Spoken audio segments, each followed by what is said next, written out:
Une explosion de sourires à Charleroi ou l'art participatif à grande échelle.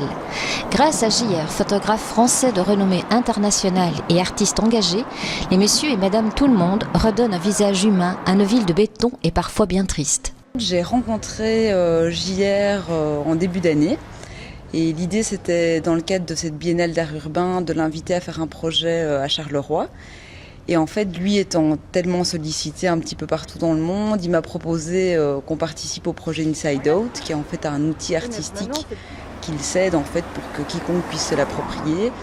Et donc, c'est comme ça qu'on s'est lancé dans cette aventure Inside Out.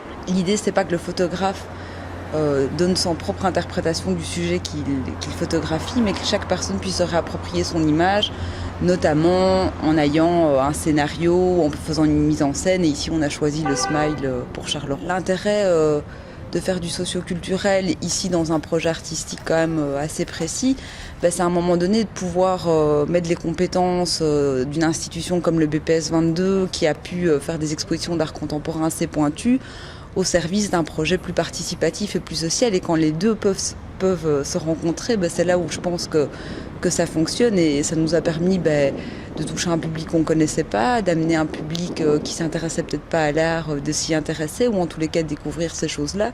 Et donc ça permet un mélange des publics et ça crée vraiment du lien social dans la ville. Le placement des portraits dans le bas de la ville semble un peu anarchique. Faut-il y voir une dépréciation pour les petits formats ? C'est pas du tout l'idée d'avoir tapé les plus petits portraits qui sont quand même impressionnants quand on les regarde de près. C'est quand même déjà un bon format dans le bas de la ville. Après, ça a été surtout des raisons de placement. Voilà, quels étaient les murs disponibles, où on pouvait placer autant de portraits, mais on n'a pas du tout relégué les petits formats dans le bas de la ville. L'idée, c'était vraiment pas celle-là.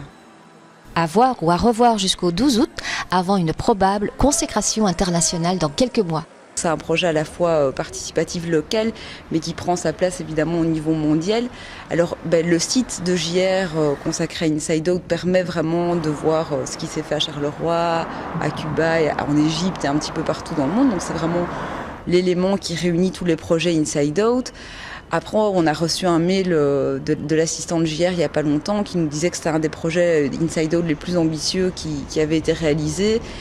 Et voilà, on espère qu'on sera dans le prochain film de JR qui sera consacré à Inside Out, et ça sera une belle reconnaissance pour la ville de Charleroi.